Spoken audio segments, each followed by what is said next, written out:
আসসালামু আলাইকুম everyone, welcome back to my channel. আজকে আপনাদের সাথে শীতের পিঠার আরও একটি এপিসোড নিয়ে হাজির হলাম। আমরা কিন্তু মিষ্টি পিঠাটাই বেশি খাই, তো আজকে আপনাদের সাথে একটু ভিন্ন ধরনের ঝাল পিঠার রেসিপি শেয়ার করব। তো চলুন ভিডিওতে যাওয়া যাক। প্রথমে আমি একটা বড় বোল নিয়ে নিচ্ছি, আর এখন এখানের মধ্যে দিয়ে দিব 2 কাপ পরিমাণে চালের গুঁড়া।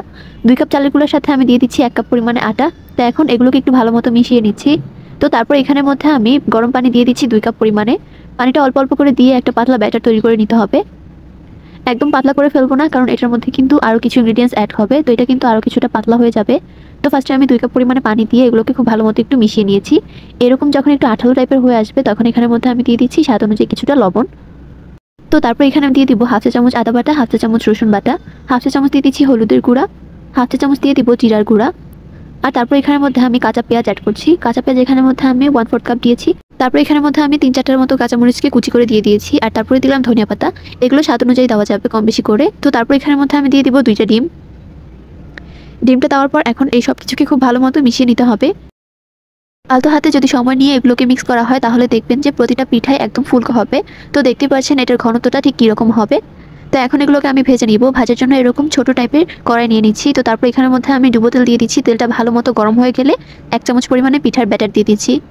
আর দেখুন দেওয়ার সাথে সাথেই কিন্তু এগুলো খুব সুন্দর মতো ফুলে গিয়েছে। এরকম ফুলকো পিঠার জন্য কিন্তু অবশ্যই আপনার তেলটা খুব ভালো মতো গরম করতে হবে। আবার একদম ধোয়া ওঠা গরমও না, তাহলে কিন্তু পিঠাগুলো দেওয়ার সাথে সাথেই লাল লাল হয়ে যাবে, অর্থাৎ পুড়ে যাবে। তো একটা পিঠা হয়ে যাওয়ার পর আমি সেকেন্ড পিঠাটাও দেখিয়ে দিচ্ছি। সবগুলো পিঠাই কিন্তু খুব সুন্দর মতো ফুলবে আর এরকম হবে। আর এগুলোকে যদি একটু ক্রিস্পি করে ভাজেন, তাহলে কিন্তু খুবই মজা লাগবে খেতে। তো এরকম করে আমি সবগুলো পিঠাই বানিয়ে নিচ্ছি। আর দেখুন দেখতে কতটা লোভনীয় হয়েছে পিঠাগুলো। আপনাদের সাথে একটা ভেঙেও শেয়ার করছি। ভিতরটা কতটা ফুলকো হয়েছে দেখে বোঝা যাচ্ছে। তো আমার আজকের ভিডিওটি ছিল এই পর্যন্তই। দেখা হবে পরবর্তী কোনো ভিডিওতে। সে পর্যন্ত সবাই ভালো থাকবেন, সুস্থ থাকবেন। আল্লাহ হাফেজ। আসসালামু আলাইকুম everyone, welcome back to my channel. আজকে আপনাদের সাথে শেয়ার করব দুধ পুলি পিঠা। এই পিঠাটা কিন্তু খুব সহজেই শীতের সকালের জন্য বা বিকালের জন্য তৈরি করতে পারবেন। দেখবেন বাচ্চা থেকে বড় সবাই খুব বেশি পছন্দ করবে। তো চলুন ভিডিওতে যাওয়া যাক। ফার্স্টে আমি চুলায় একটা প্যান বসিয়ে দিচ্ছি। আর এখন এখানের মধ্যে আমি দিয়ে দিব 1 কাপ পরিমাণে খেজুরের গুড়। 1 কাপ গুড়ের সাথে আমি দিয়ে দিচ্ছি 1 কাপ পরিমাণে কোরানো নারিকেল। এখন নারিকেলটা আর গুড়টাকে একটু ভালো মতো মিশিয়ে নিতে হবে। তো যখন নারিকেলটা গুড়ের সাথে একটু মিশে যাবে, তখন এখানের মধ্যে আমি 1 কাপ পরিমাণে দুধ দিয়ে দিচ্ছি। এই দুধটা কিন্তু আগে থেকে জাল করা ছিল। তো দুধটা দিয়ে এখন এই 3টা উপকরণ খুব ভালো মতো নেড়ে চেড়ে জাল করে নিতে হবে। চুলার আঁচ মিডিয়াম টু লোয়ে রেখে এটাকে কিছুক্ষণের জন্য আমি জাল করে নিয়েছি। তো দেখবেন কিছুক্ষণ পর এটা কিন্তু লাল লাল হয়ে আসবে আর পানিটাও শুকাতে শুরু করবে। এখানে আমি অল্প একটু পরিমাণে লবণ দিয়েছি। তো যখন পানিটা একদম শুকিয়ে এরকম ঝুড়া টাইপস হয়ে যাবে, তখন চুলা থেকে নামিয়ে নিচ্ছি। এখন চুলায় একটা প্যান বসে আমি 1.5 কাপ পরিমাণে পানি, সাথে স্বাদ অনুযায়ী কিছুটা লবণ দিয়ে দিচ্ছি। পানিটা যখন ফুটতে শুরু করবে, এখানের মধ্যে আমি 2 কাপ পরিমাণে চালের গুঁড়া অ্যাড করব। চালের গুঁড়া দিয়ে এই পিঠাগুলো বানালে কিন্তু খেতে অসম্ভব মজার হয়। তো এখন এই চালের গুঁড়াটাকে আমি পানির সাথে জাস্ট একটু ভালো মতো মিশিয়ে নিব। আলতো হাতে এটাকে ভালো মতো মিশিয়ে নেওয়ার পর আমি এটাকে ঢাকনা দিয়ে রেখে দিব 2 মিনিটের জন্য।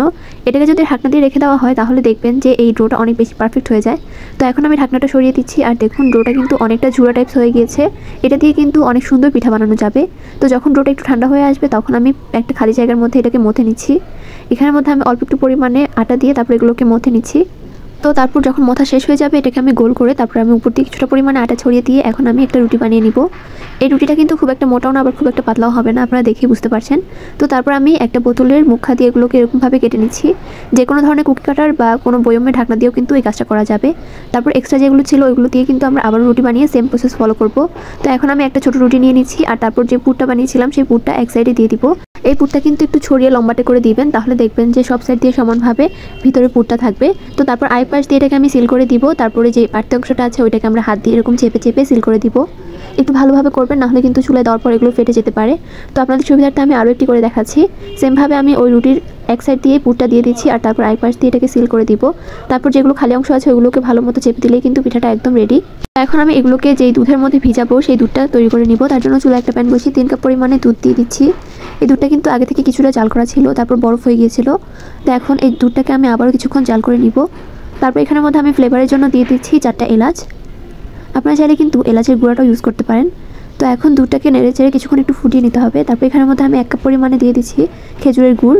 দুধটা কিন্তু যখন বেশি গরম হয়ে যাবে, তখন খেজুরের গুড় দিলে কিন্তু দুধটা ছানা কেটে যেতে পারে। তো দুধটা যখন একদম মিডিয়াম গরম থাকবে, তখন আমরা খেজুরের গুড়টা দিয়ে দিব। তো গুড়টা যখন ভালো মতো মিশে যাবে, তখন এখানের মধ্যে আমি একটা একটা করে পিঠা দিয়ে দিচ্ছি। সবগুলো পিঠা দেওয়ার পর এটাকে কিছুক্ষণ নেড়ে চেড়ে জাল করে নিতে হবে।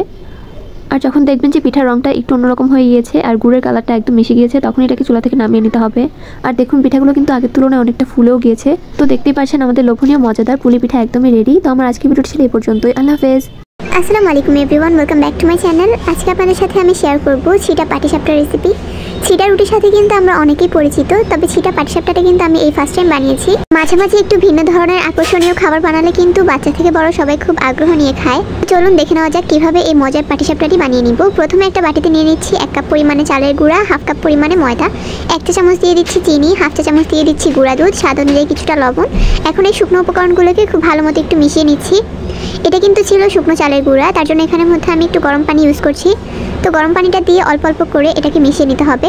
পানিটা অল্প অল্প করে দিবেন, তাহলে কিন্তু আপনারা এটার কনসিস্টেন্সিটা ভালো মতো বুঝে যাবেন। আমি এখানে 2 কাপ পরিমাণে পানি ইউজ করেছি। তো যেহেতু এটা শুকনো চালের গুঁড়া, তাই এটাকে আধা ঘন্টার জন্য রেস্টে রাখতে হবে। তো ঢাকনা দিয়ে রেখে দিচ্ছি এক পাশে। আরেক পাশে আমি একটা চুলায় প্যান বসিয়ে দিয়ে দিচ্ছি 1 কাপ খেজুরের গুড় আর 1 কাপ পরিমাণে কোরানো নারকেল দিয়ে দিচ্ছি। তো এখন এই নারকেলটা আর গুড়টাকে খুব ভালো মতো মিশিয়ে ভেজে নিতে হবে। গুড়টা যখন একদম মেল্ট হয়ে যাবে, এটা কিন্তু নারকেলের সাথে একদম ভালো মতো মিশিয়ে যাবে। তো তখনই কিন্তু এটাকে চুলা থেকে নামিয়ে নিতে হবে। এই পর্যায়ে কিন্তু আমাদের ব্যাটারটাও একদম রেডি হয়ে গিয়েছে। আর দেখুন এটার কনসিস্টেন্সিটা ঠিক এরকম হবে, খুব একটা ঘনও না আবার খুব একটা পাতলাও না। তো এখন এটাকে আমি একটা পাইপিং ব্যাগের মধ্যে ঢুকিয়ে নিব। ব্যাগটাকে ফার্স্টে আমি একটা গ্লাসের মধ্যে দিয়ে দিচ্ছি, আর তারপর 1 চামচ করে ব্যাটারটা দিয়ে দিচ্ছি। এই পাইপিং ব্যাগ হাতের কাছে না থাকলে আপনারা কিন্তু বোতল ছিদ্র করে বা যে কোনো ধরনের পলিথিনে দিয়েও কিন্তু এই কাজটা করতে পারবেন।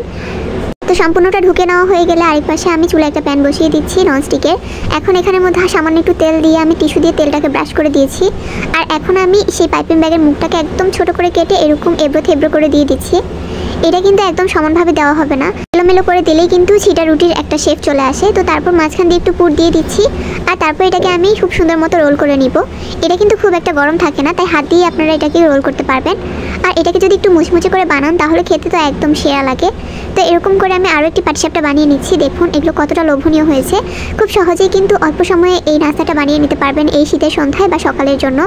তো গাইস, আমার আজকের ভিডিওটি ছিল এই পর্যন্ত। ভিডিওটি ভালো লাগলে চ্যানেলটি সাবস্ক্রাইব করে পাশেই থাকবেন। আল্লাহ হাফেজ।